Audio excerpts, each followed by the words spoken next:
Welcome to Simple Robotics, the podcast, a podcast exploring the animation industry one episode at a time. I'm your host, Monique, and you can find me on all social media platforms at Simple Robotics, SIMPLYROBOTIX. And remember, when listening to the show, commenting, posting, sharing on social media, use the hashtag Simple Robotics Pod to join in on the conversation. Today's episode is another sponsored episode by Autodesk. It's also the last episode that's being sponsored for the season. So that means it's another episode with a guest. And at first I was struggling on who I could have be a guest on this episode. And then just scrolling on Twitter, it clicked. I saw her tweet and I was like, of course. And, she's able to bring a different perspective, a different career experience. Well, something that slightly touches on a previous guest before, but her experience still is completely unique and all her own. And I'm really excited that I'm able to uplift and boost her work on this platform and in this capacity as well. So I'm not going to hold you any longer. Again, I want to say thank you to Autodesk for sponsoring the episodes that you have. It's been a great experience for me. I hope it's also been a great experience for you and also all you viewers and listeners. But now let's just get into the episode.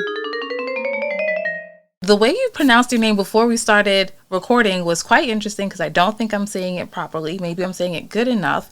But can you introduce yourself to my listeners and my viewers, please?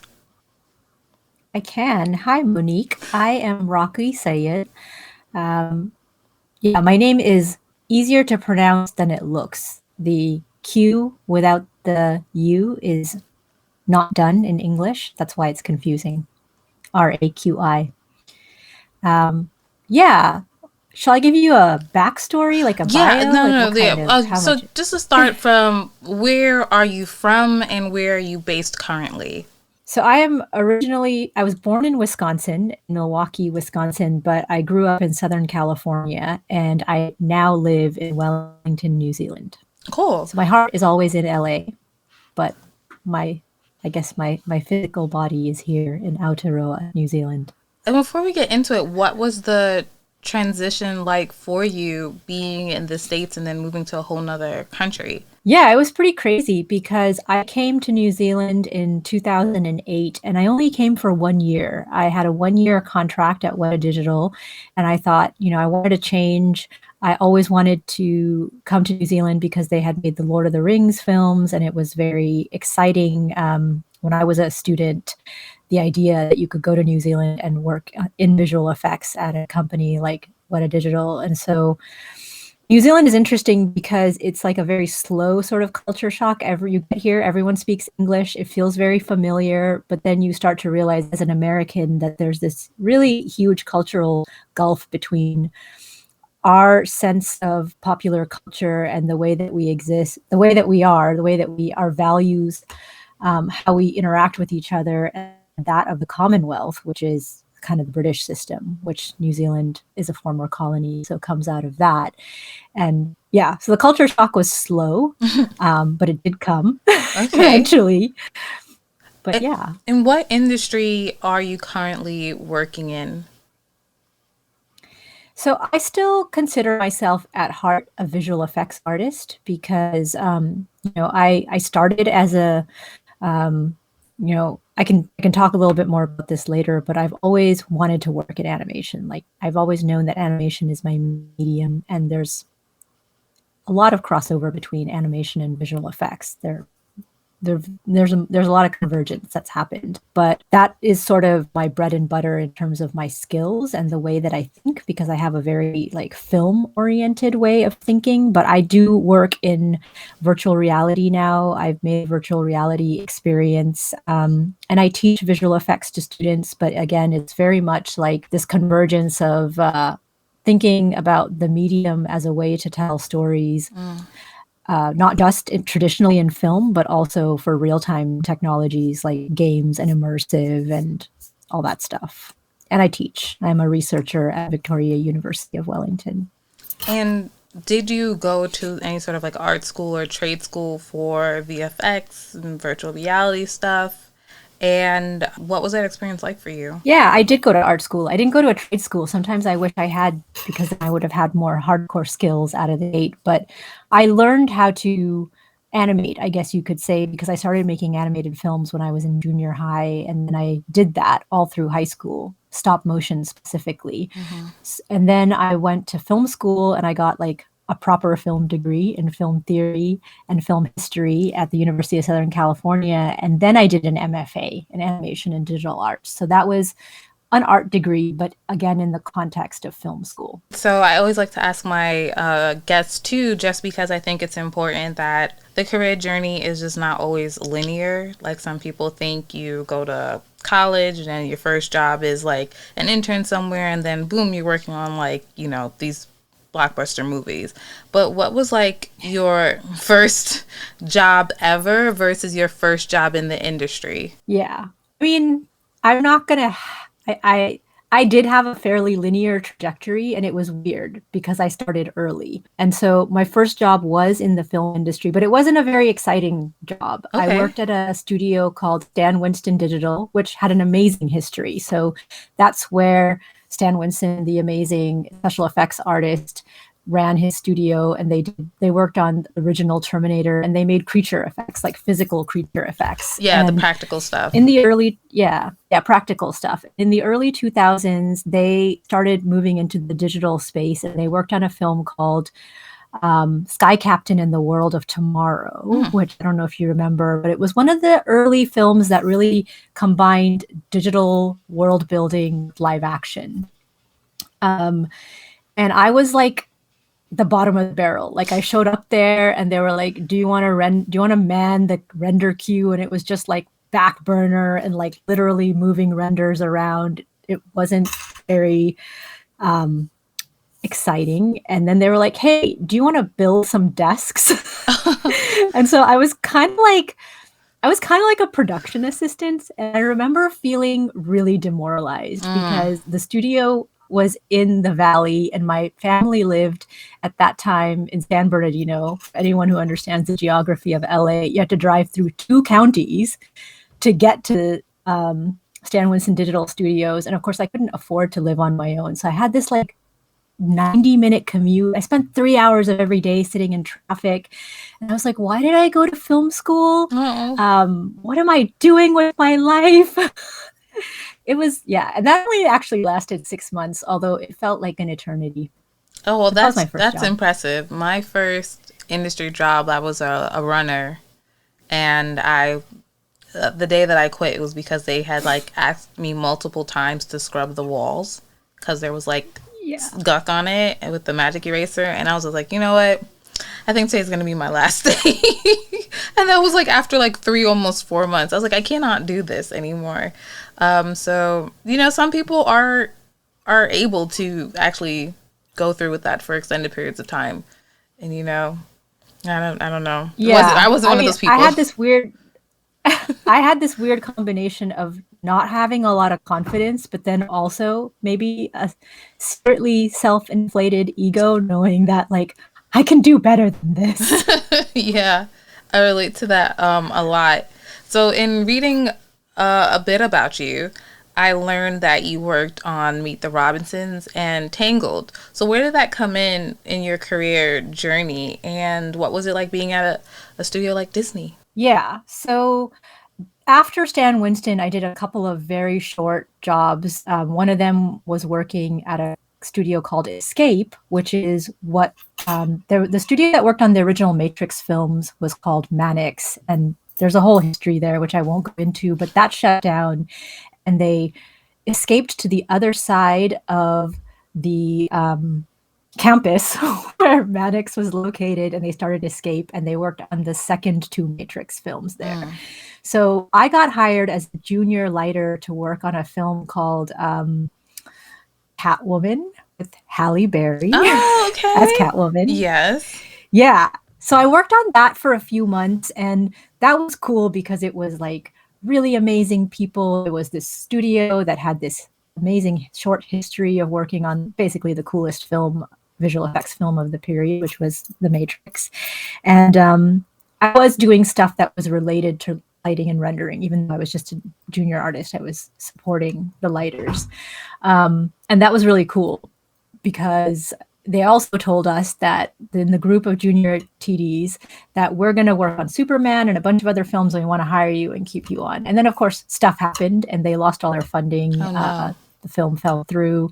And so I left after Catwoman. And Catwoman had the distinction of being the worst film of the year. Like, it swept at the Razzies. Yeah. I actually think Halle Berry won an Academy Award for Monster Ball. Yeah. And an award at the Razzies in the same year. Oh, so God. she's amazing.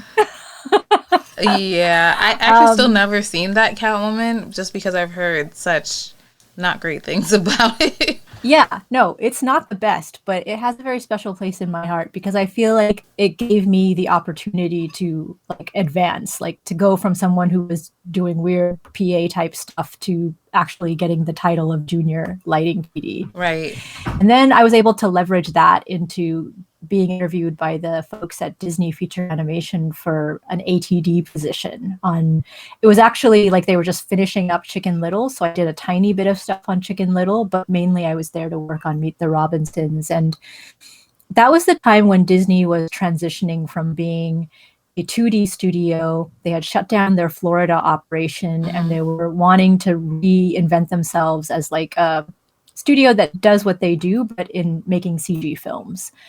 So it was kind of cool because it was like you got everything that you expected from the Disney experience, which was the legacy, the support, the, you know, just the amazing feeling of walking into a studio like that. But then it had this startup culture because they were trying to figure out something for the first time for them. And so a lot of people were having, like, they had this kind of experimental approach to building the pipeline. And it was a really fun time. Like, there was a whole group of ATDs that I came in with. I still know a bunch of them. We've worked together over the years. So I feel like that was my real first job and really set me up for understanding, like, what does it mean to be a technical director, work in CG, support this storytelling process, and also about professionalism and all that stuff.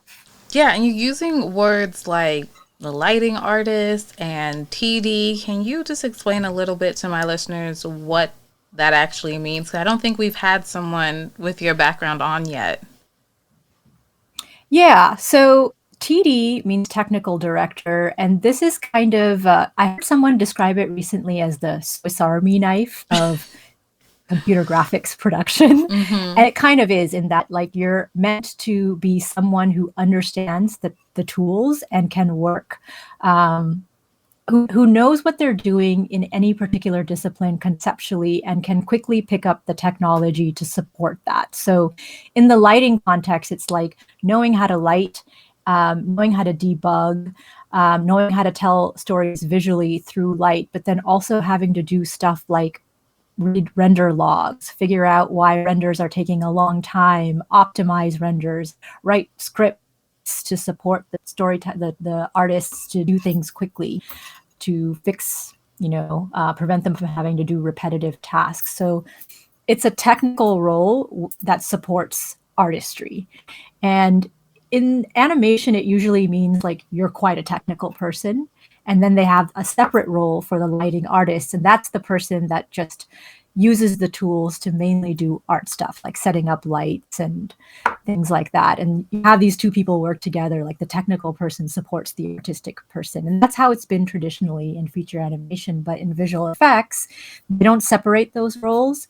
They just have them be one person. So when I went to Weta Digital, I was expected to be a TD for sure. But then they're like, but you also just know how to light, right? And I was like, yeah, definitely. Like, then I had to very quickly learn, like, what does it mean to be both of these roles? And I just think, like, the best people working in computer graphics usually have some combination of these two skill sets, which is technical and artistic. Yeah. And the ATD is the entry level version of that. So it's a assistant technical director.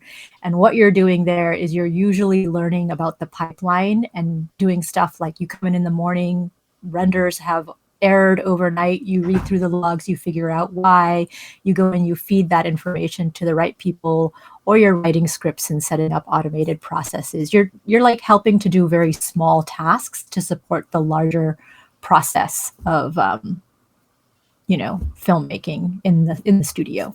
That's cool because I know often people might be like, well, I can't draw or I don't know how to animate or maybe they're not so artsy, but they still would want to be a part of the animation industry in some capacity.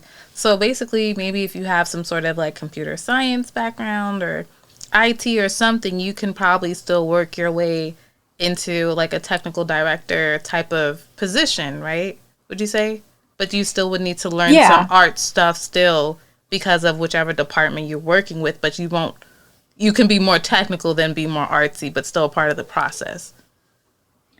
Yeah, and most people tend to have a strength in one area or the other. Like some people are amazing artists and they just have like the best eye and they just know where to put lights and how to make the image look good. And other people are super technical and can solve problems and work very efficiently. In my time when I first entered the industry, you saw a lot of people who came from architecture because they knew how to like build worlds and think in 3 dimensions. You also had a lot of people coming from computer science, and that's still the case, engineering. But then, like, there's this art school breed. Like, someone like me, when I went to USC, they were like, well, here's Maya, and here's RenderMan, and here's all the tools, but we're not here to teach you how to use them. We have some expertise, and you put it all together. I see. And I was sitting next to people that were doing hand-drawn animation. And the idea was that we're just all using the tools that we need to explore the art animation. I just think proficiency of like the ability to work in 3D is the thing that I evaluate for when students come to my program. And I think that if you understand spatial thinking, then you can probably do fine working in computer graphics. Okay. Now I want to get back to your career journey a bit. And so you get to work on movies like Catwoman and some other more practical effects and stuff like that. You have a bit of that experience. Then you find yourself at Disney for a bit, and then you transition back. And you say that you worked on films like Avatar, Planet of the Apes, and the Hobbit Trilogy. What was it like bouncing from, the whole Disney atmosphere and more cartoony animated stuff to going back to such VFX heavy films and projects? Yeah, well, so it was when I went to Weta Digital that I got serious about like thinking like a photographer because that's what you had to do as a lighter or someone who worked in a shots context at that time. And there's like this amazing sort of culture of people at Weta that enjoyed doing photography as a hobby, and that understanding of like exposure, f-stop, aperture, like all the things that help you like make a good image using photography, whether it's digital or film based, are the kinds of skills that you need to understand how to make the image look good in visual effects. And so like this idea of like PBR, physically based rendering, what is reality, what is realism, and then how do we marry those two things, right? So like what I hadn't really done in any of my junior roles before I started at Disney, and of course didn't do at Disney, was this idea that you have a live action image we call plate, and then you have some element like something as simple as like a flying car or a flying manhole cover or like a part of the street that gets ripped up, anything like that that has to be put into that element, into that plate, and it has to look like it all sits in one world. Mm-hmm. And that's the difference, I think, with visual effects, is that you're trying to make a CG asset or element look like it belongs in a live action world. And that's what I started to develop my eye for, when I came to Weta. Did you have any, or what were some challenges that you faced and overcame while working on these kind of projects at Weta? Well, the time frames were really condensed compared to what I was used to in feature animation at that time. So like, Disney used to spend like they would have films that were in production or in development for 10 years. Right. And then we had like 2-year production cycles. So you would work on a feature film for 2 years if you were a person that rolled on at the beginning till the end. And Avatar was definitely one of these films. Like the story is that it had been in pre-production for 10 years, and then we'd spend a couple of years working on it. But other than that, most of the shows were smaller. Like they were like 3 months, 6 months, 9 months. And so you had to work quickly.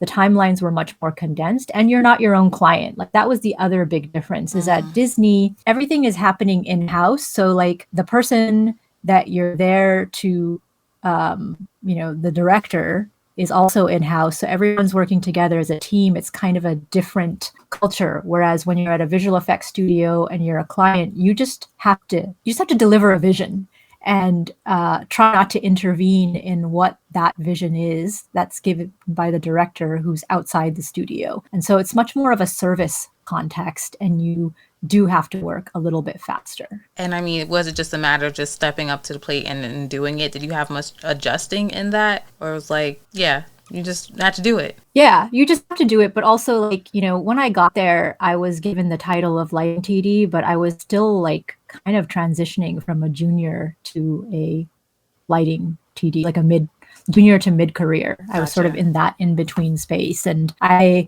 was given shots where I was doing these like background elements or integrating environment elements into a shot. And then the idea was that like once you advance, like if you're the thing that everybody wants to do in lighting and visual effects, light creatures and characters and do those hero beauty shots. And so for me, it was like working up to having the skill and the eye to be able to do that and to kind of like ingratiate myself to masters and like learn from them and figure out like what are we doing when we're lighting characters. And so I think that was really my journey in visual effects while working at Weta, is understanding how you light characters and what that's like, what the storytelling then conceptual skills are behind that. Do you still like react, or are you over seeing your name and credits for these movies? I haven't seen my name in credits for a few years because I haven't really worked on a feature film since The Last Hobbit. Okay. Yeah, I did get over that a little bit, just because it's special. And I think that there's the thing that I do miss is that feeling of it's like you're like the team, the camaraderie, that you're doing something together, and that you have this like really large goal, and then it all comes to fruition. And the culmination of it is that you go to a screening together and you have that shared experience. And then you get all this street cred too, right? Like, oh, I worked on Avatar. I worked on like these cultural touchstones. Yeah. And there's something fun and cool about that. But it's like after a while, I became a little weary of it too. Like, it's fine. It's there's a whole other aspect to it that there's the burnout factor as well. So no, I'm sure I share like the enthusiasm that people that work in the industry have for that and their commitment to craft. Like I understand why it's super exciting, but I don't feel the need for it anymore. Like I think I get more pleasure out of doing things that are actually telling my own story, even if they're at a smaller scale. And so that's what I'm focused on now. We're definitely going to get into that a bit more soon too. What made you get into teaching? I guess when I went to school, I had so much respect for my teachers. Like at least the teachers at USC, they were really amazing. And in the animation department, they all came from like Cal Arts, and so a lot of them had studied at Cal Arts and led departments there, and they formed the animation program at USC as like an extension of what they had experienced, but then also a response ideologically what they wanted to do. So like at Cal Arts, the animation program, I don't know if you're familiar with it, but it's broken up into 2 tracks. It's like there's character-based animation and then there's experimental, and they're totally 2 separate things. And the people who started the USC program, like Christine Panushka, they really wanted these things to be together, integrated. So regardless of your focus, you're working alongside people that are doing character or experimental. It's all one thing to them. And I think that was like really forward thinking, because that's where we're at right now in terms of like animation is being used to do everything. And you kind of see experimental techniques happening in a commercial context all the time now. Yeah. Like if you look at what's happening with animation on Netflix and Amazon and stuff. So that was cool. And I really appreciated that. And as I've gotten older, I've appreciated the wisdom in that kind of approach to teaching. And so when I left visual effects, I thought I'm just going to go and see if I could teach like an adjunct and teach one class and see how I like it. And then it turned into a full-time job. But and how many years have you been teaching now? So I'm in my 5th year, and I guess the timing was good because like I came to Victoria and they hired me because they said, oh, we have these visual effects classes that we want to start teaching. And then it turned out they had a program that they had created and they needed to staff that. So I then went into the role of being the program director for that particular program, which is a graduate curriculum around visual effects. Cool. So you also mentioned, to me that it's important for the industry to focus on developing, as you put it, anti-racial critical aesthetics of visual effects. And I was wondering if you could just break that down for me. Yeah, an anti-racist critical aesthetics. And I guess in the last few years, particularly after the murder of George Floyd, one of the things that I found myself thinking is like people are doing so much amazing activism, and what can I do? What is my role to play? Like, what skills do I actually have? And I felt like I needed to turn inward and say, okay, I'm a filmmaker. I understand visual effects. Is there work to be done in terms of like anti-racism in visual effects? Absolutely. Mm-hmm. And we can look at the technology. It's not just the kinds of stories, because there's a lot of discussion around diversity, inclusion, and equity, and like who's telling the stories, who's writing the stories, what kind of stories and characters we're seeing, both in live action and in animation. But in visual effects, there's all these technologies like skin shading and hair shading. So what I found when I started working with some of the off-the-shelf tools to create my own character for my independent work is that a lot of the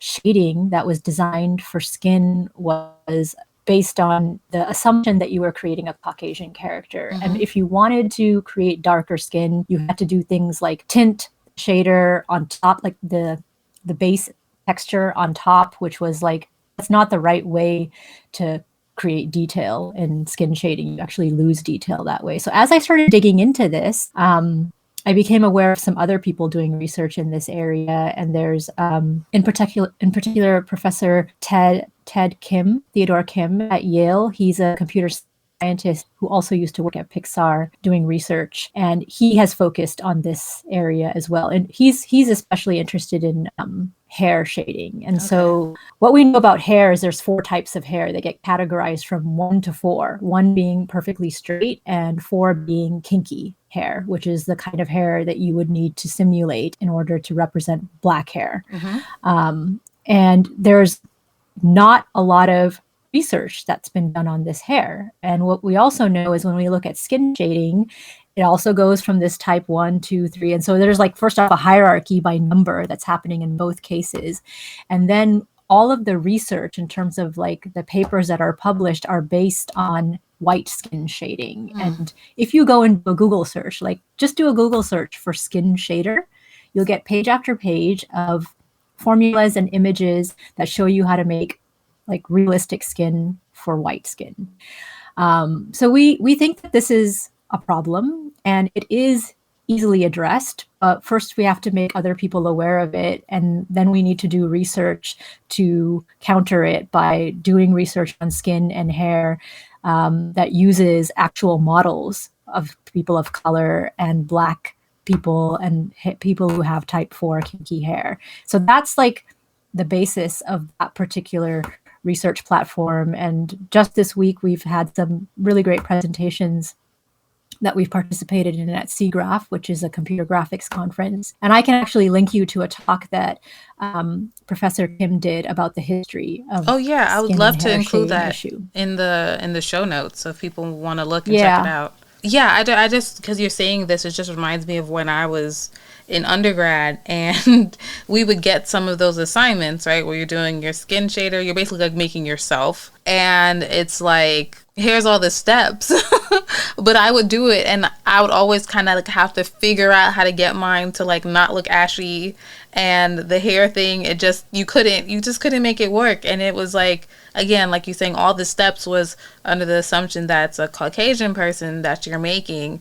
And I would do the same tincing and like just trying to get the brown to work, but like I have undertones, you know, and it's just like I just don't know. I can't get this to work. My professors can't really like help me, you know.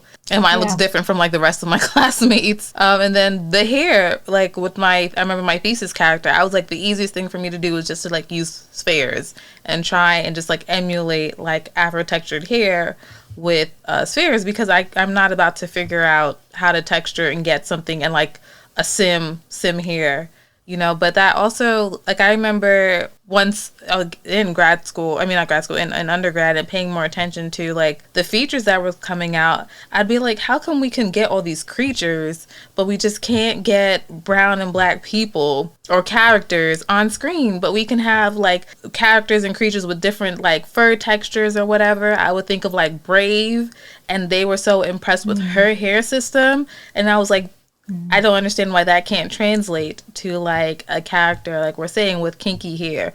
When you have it working right here, but you know, I don't know. And then we can have blue characters and green characters, but it's getting brown characters is just too tricky. I don't know, but okay. It's not tricky. It's just a question of focus, right? So like the research isn't there, and then also the people driving the research are not, who would be driving the research, the right people are not in the room. And so we do know that like there's an archetype of the kind of person that does this research. And when I look at like technical art, for example, and you go online and you see all the people that are doing tutorials and showing their work, there's a lot of white men doing this work, and there's not a lot of Black female technical artists. There are some, but there's not as many. Right. And they're not vocal, right? So we don't see them online. And so I think we need more researchers, more technical artists who embody this perspective to be in the room doing the research and talking about it. I see. So I want to pivot and talk about the film that you co-directed. It's Minimum Mass, right? Okay, I just feel like I'm not saying words correctly. I don't know why I'm second guessing myself. You are. But yes, tell the viewers and listeners about that film. Why did you go off on that venture to do a personal project and more? Yeah, so, you know, there was one summer that my partner and I were just writing a bunch of scripts, and it was kind of like our hobby. Like we said, let's just write a bunch of scripts and then start putting some of them into production. He also works in visual effects, or did, and he's a researcher now. So we wrote a bunch of short scripts, and we were also trying to conceive our son, and we were experiencing a series of miscarriages. And so we wrote about that because, you know, as an artist, that's what artists do, is we take our own experiences and we try to make sense of them in some kind of narrative way. And then that project, we ended up submitting it to the Sundance New Frontier Lab, and it got traction. And so we went there and we developed it, and then we got more funding through the New Zealand Film Commission, and it became a thing. And we decided to tell this particular story as a virtual reality experience. So it's about a couple who experience a series of miscarriages and come to believe their children are being born in another dimension. And the idea is that it's a real thing that happened to us, but we wanted to explore the story through the context of like speculative science fiction, because from a filmmaking perspective, that's where we come from. And we also felt like it's this really dark matter at that time. And things have actually really changed a lot in the last 3 years in terms of the popular culture discourse around miscarriage. But at that time, not a lot of people were talking about it. And we thought, let's try and use genre to tell this story in a way that's more accessible. And so, yeah, that's why we wrote the story, and that's how we started working on it. And also, we just were like, as visual effects artists, a lot of people were starting to talk about VR and some of these technologies, and we thought, let's investigate this new medium and see what it's about. And how was the VR experience for you as a creator as well? It was not easy. It was like, VR is, we call it a stubborn medium because there's just so much friction in the pipeline right now. Like there's a lot of moving parts, there's like computer graphics component, there's real time, and we decided we're going to do an Unreal Engine. And there's like everything you need to know to do animation, which is a lot, right? Like with motion capture, cleaning up motion capture, character design, all that other stuff. And then user experience, prototyping, everything. But because I think one of the things that visual effects artists tend to be good at is the ability to work through technical problems, because that's our job. That's what we do, is we solve technical problems in the service of making visual narratives. And so we have this high tolerance for tools that don't work or are proving that's just so true. High tolerance for things that don't work is just so true about working in this entertainment industry, like on the computer side. Yeah. If you're a 3D artist, you have a very high tolerance for debugging and things that don't work. Yeah. So I think like with that perspective in mind, we were able to sort of just like brute force our way into learning all of these different technologies. In particular, like what is real time? How do you work in Unreal Engine, and how do you shape your vision to conform to this particular resource footprint, which is real time and also stereo rendering for the headset. So it was hard, but it was kind of fun, actually. Yeah. And I know like we use a bit of VR on my production, and I was just wondering too, did you have any like in the beginning, your body have any reactions to being in the VR headset? Like, did you have like motion sickness, like headaches and anything like that? Because it's one thing to like play a game, I feel like, and like, I don't know, watch a short film, but to be in there creating stuff, it seems like some of our artists really have to ramp up to spending time in there. Yeah. So our setup was that we had a headset, like a Oculus Rift, at each person's workstation. And then, so you constantly had to be putting the headset on to, see what's happening in the headset. But I'm not working in the headset all the time because that's too much. Like I'm just working with 2 monitors. But our user experience for minimum mass is that it's a diorama. So it's like third person and it's diorama scale. It's not room scale. And so the idea is that you have this environment, which could be a house or like a chunk of terrain that's like broken off a landmass, and you hold it in your hand and the little characters are moving around in there like a play, and you can manipulate it. So you could lean in, you could translate it up and down and rotate it. But the original user experience also included scaling. So you would use your controllers in both hands to like pull the world apart, and it would get bigger and then it would get smaller. And that was something that we, the developers who were working on it, were like really into. We loved this idea. And then every time we showed it to someone, put a non-developer in the headset, they were like, this is really disorienting. And I think it has to do with that tolerance level. And, John Carmack has said that there's this whole, and a bunch of other researchers have said this, is that like the virtual experience needs to like actually mimic the physical experience. If you're doing something to someone's body in the virtual space that totally departs from the sense of reality and physics of the real world, that's when you introduce nausea. And in this case, it was like you're scaling the world and the horizon was shifting, which like causes this nauseous feeling to happen. And so we eventually accepted that this was a cool user experience, but not a good one. And so we got rid of that. Okay. We got rid of the scaling factor and instead made it that your body, if you physically move close to this environment, you scale it up. And if you physically move away, kind of like in the real world, and then everything really started to fall into place after we streamlined that. I tell you, this VR experience is just, it's so interesting. So I think it was like in 2019, I went to this place called VR Bar that's here in Brooklyn. It's in like Dumbo, Brooklyn. And it's like exactly what it sounds like. There's like a little bar and like, you can get cocktails or whatever. But there's a whole bunch of stations where you can have different, VR experiences. Drinking in VR. Exactly. No. So I think I got called to come in because they were filming something for like, I don't know, the news or whatever, entertainment thing. and I'm doing one where it's like you're in, I don't know why, but you start off kind of in an elevator, and the elevator opens and there's like a plank. I think it's probably called plank or something. And then you walk out on I've done that one. Oh, you have? Yeah. So for listeners, it is, because you walk out on the plank and then you realize you're so like high up in a building, and I felt my knees like buckle, and then I was like, I'm starting to crouch down, and I'm like, this is so embarrassing, because I know essentially like I'm in like a lounge, like, you know, and I was like, anybody else who's like outside and around me is probably like, oh, she's playing that game, but I was like, I physically cannot even take another step, because the VR experience can be so immersive in that way.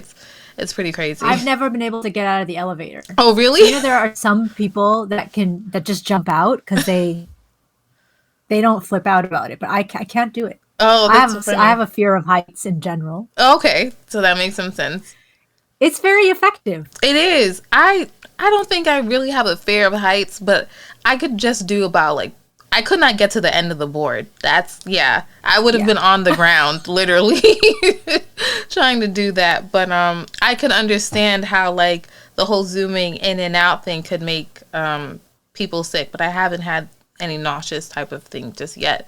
But before we move on to the second part of the show, could you tell us a little bit of what you're currently working on? Any sort of side projects, personal projects? Yeah, so I'm working on another VR experience, which is about my father and my relationship with my father, and so my father died in 2001, and I am thinking the experience, like designing the experience like a digital resurrection of him. And exploration of memories of my childhood, and then memories of his childhood. And so I think of it as like a post-colonial ghost story, because it's about understanding generations of the post-colonial experience and hauntings that have happened in my family, like through my father and his mother and their ancestors.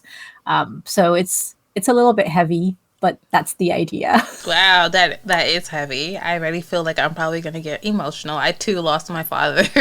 So I'm going to check it out when it's out in the world, but I will brace myself. So we're going to move on to the second part, which is lighter. And we're going to talk about some of your favorite animated films and TV shows, starting with Spirited Away.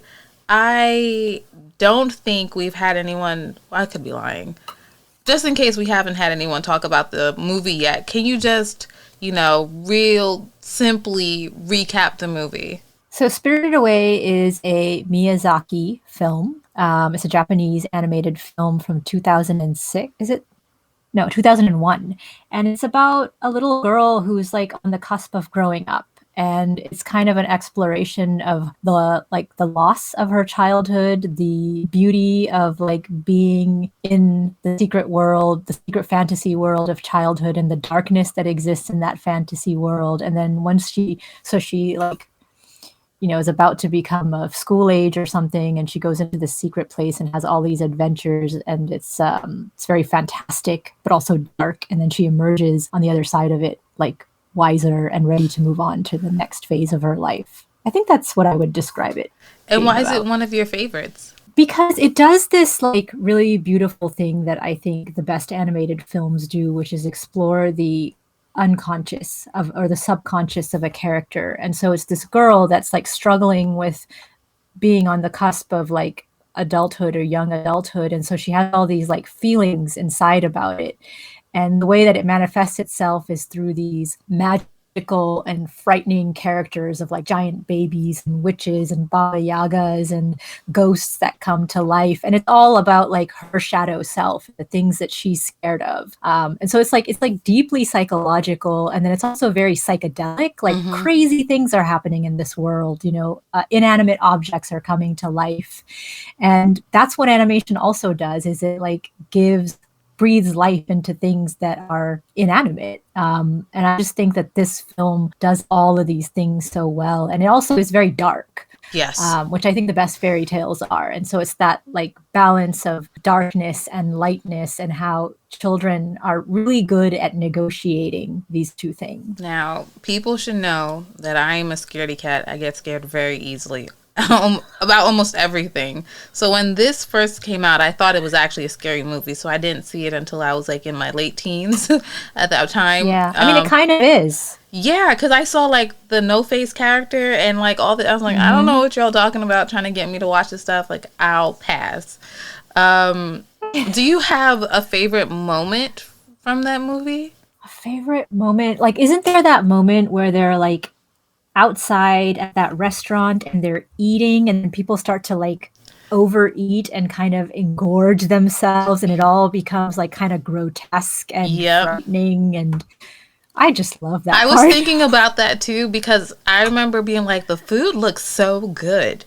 Like, this is some of the best cartoon food I've ever seen, you know? Yeah. And Yeah. Yeah. if you have seen the movie Over the Moon, I actually think it's quite comparable, except Over the Moon is CG. But Mm. I think Over the Moon is a good contender for like best animated food ever.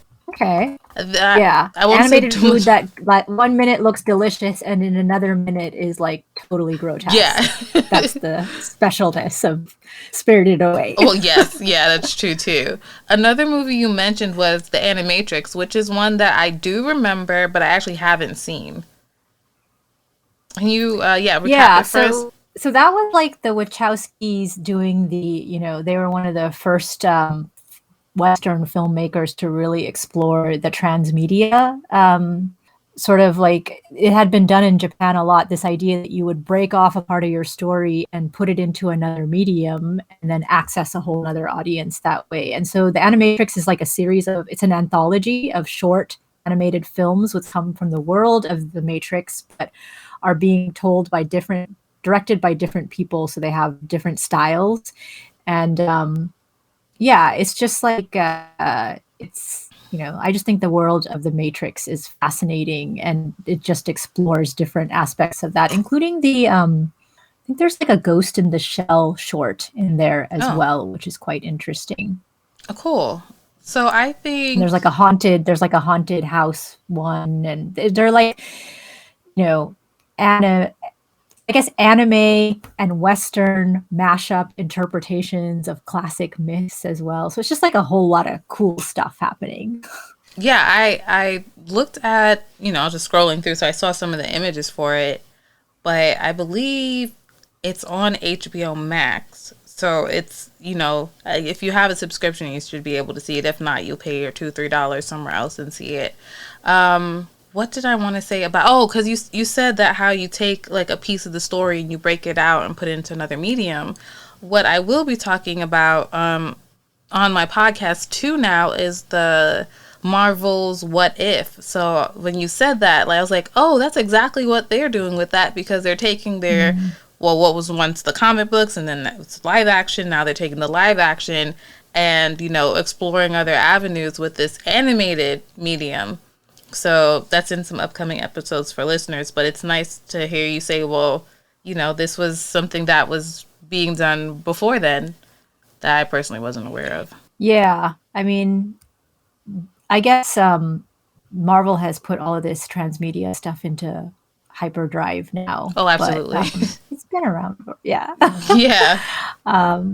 Yeah. I think in some ways, unfortunately, what's happening is everything is starting to be compared or fold back into like Marvel, or like we are having Marvel expectations for other stuff, and it's like, no, like, like Marvel's doing what they're doing and that's fine and dandy, and other people can do what they're doing without it having to be necessarily right or wrong, or unfortunately always comparable to Marvel.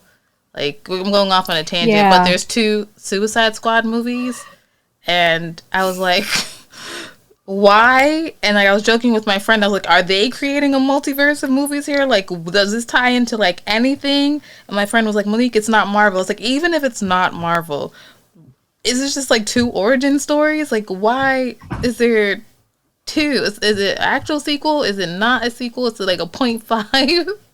I haven't seen any of Well, them, so I I'm not mean, sure. I think my frustration with the Marvel stuff is that people who aren't doing Marvel are actually not free to not do Marvel, because it has fundamentally changed the industry so much that we don't know how to, or we don't have an audience. We've kind of decimated the audience and the infrastructure to create mid-budget and even small budget films, right? So now we have the monoculture and there's very little else left. And there's a lot of people who have written about why this has happened and why the studios allowed it to happen. But it is a system that we have now. And so we don't really get that variety of films that we used to see. And, you know, the death of the film industry is a whole nother topic. I'm gonna keep going off on this tangent. I've talked about that with my friends in terms of like the whole like B list and C list movies, like how we used to just get bad movies but they were like fun and that was like kind of okay, like you can just take those risks, and now like everything has to like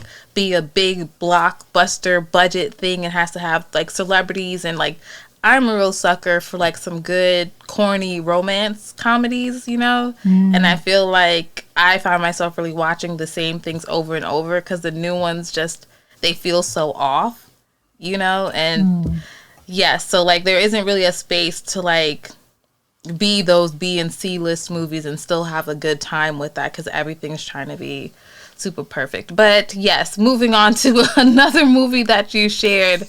I don't know, Persepolis? Oh yeah, Persepolis. Okay. What is that? Seen this? No. It's a really beautiful film. So Persepolis started off as a graphic novel, and it's by an Irani female director, and I don't know her name off the top of my head, but she wrote this graphic novel as a memoir of her experience growing up in Iran, in the time like during the fall of the Shah. And then she turned it into a feature animated film, which is also very beautiful. And both things work really well. So I guess it's a kind of transmedia, except that she's the common denominator and she's this independent creative force that made it happen. And so it's a 2D feature animated film. And it's very much this like consciousness and perspective of this young woman, her relationship with her sisters, her relationship to popular culture. It's really playful, and it's this docu memoir kind of genre that I'm really interested in. Is how do you use the material of your real life and real true stories to then create sort of like imaginative genre interpretations and also like memoir experience of I'm gonna like have to check that out. Yeah, it's from 2007. It's really good. Yeah, because I'm doing a personal project that I think I could definitely get some inspiration from, because I'm calling it like, I don't know what the word is, but it's like a documentary. It's just an animated documentary. So I'm gravitating to a lot of things that just are right up that alley, it sounds like. Yeah. Okay, so moving on to shows. You shared something that begins with an R, like Rilakuma. Oh, Rilakuma And Koru. Okay, there's a lot of syllables there. That's on Netflix. I saw it. I added it to my list. But can you tell just like a little overview of what the show is about, and if you have like a favorite episode or a favorite moment? I guess it's very much in the vein of the Spirited Away kind of storytelling. It's Japanese, but in this case, it's a stop motion puppet animated series.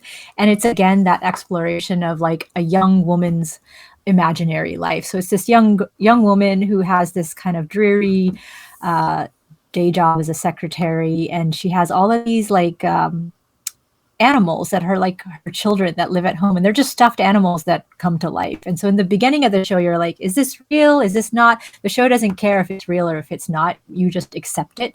And it's kind of about her existential,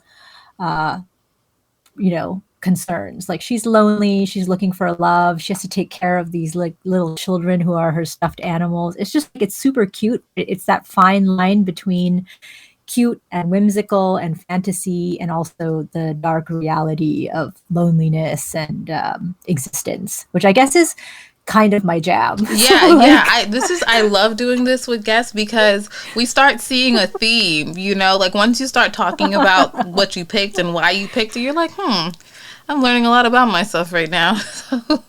It's just the same story that I keep watching over and over again. And I'm totally here for that because I find myself gravitating to like the same kind of like, yeah, like a girl character that's like in her head a lot, and then it's just like what she imagines versus what she's actually experiencing. And it would be like, and sometimes the most interesting type of media, because I also love like Spirited Away and like Kiki's Delivery Service, but I also really love Bob's Burgers, and I'm starting to accept that I probably gravitate to Tina a lot. And I was like, what does that say about me? But like I'm right there with Tina, like, you know, and she has all these fantasies in her head, and then whatever she actually says or experiences in real life, it's like, Tina, get it on the same page. So I feel you. You have this other show that's also on my list called Beastars. Oh my God.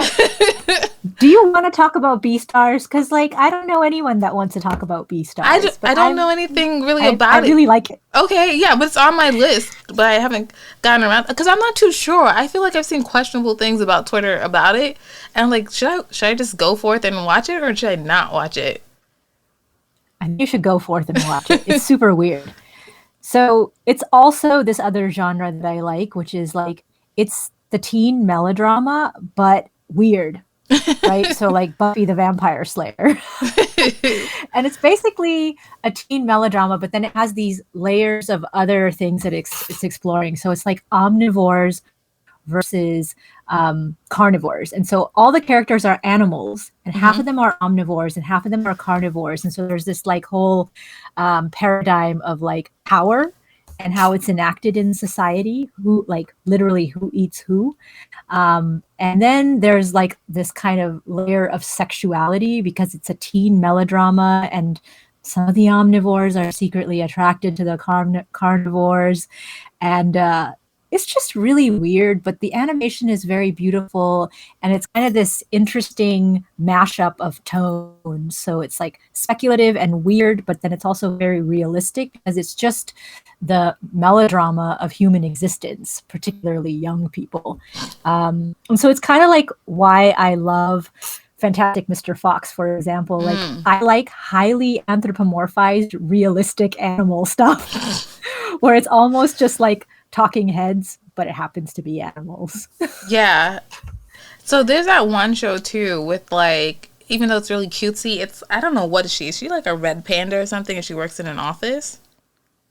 Do you know? I can't. I have to figure that out. I'm probably gonna have to send it to you after. But I just remember seeing a clip where she went to do like karaoke with her coworkers, and everybody's animals. It's really cutesy stuff, almost like Hello Kitty cutesy. But then the karaoke song is like heavy metal, and it was just oh yeah, something like is it Agretsu? Oh, maybe Agretsu. Yeah. Yeah. Do you Someone like that show I should too? watch that. Yeah, it seems it's cutesy, but I heard like it's actually really funny, and I feel like it's in the vein of all this stuff. But that clip, I just found it to be like hysterical because I was like, I wasn't ready. Again, it's like Hello Kitty cutesy stuff, but she's like insane. Yeah, she reaches out a lot. Yeah. So the last show that you shared was Seismanos. Yeah, that's also on Netflix, and it's kind of this current resurgence of Western anime. So like taking the anime genre and reinterpreting it across different cultures. And so Seismanos is kind of like an exploitation Mexican Western about these siblings who were orphaned and then have to seek revenge and uncover their backstory. And it's all animated, and it's just like cool and weird. Yeah. I've added all of these to my list.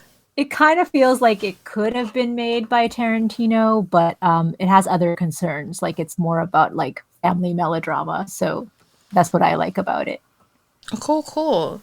So we are going to start winding down, and I gave you 2 questions ahead of time. This is the time. Which animated character, just in the whole universe, would you say you're most like, and why?